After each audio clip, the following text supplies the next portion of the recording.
This week's tech tip is about LTEM communicators. We've talked about being able to power the LTEM communicator from the control panel, or an alternative 12-volt DC power source, and we've provided current requirements, but we haven't yet provided a wiring diagram. I wanted to be certain that the information we provided was completely accurate, and free of any unnecessary limitations.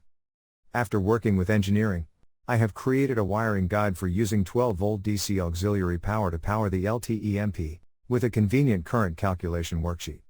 In addition to this, you may have read, or been told that you could not use Wi-Fi when not powering the device from the 9-volt DC power supply. Knowing that Wi-Fi did work in this configuration, I investigated and discovered that it is supported by engineering with adequate current provided for the device. Therefore, this limitation has been removed.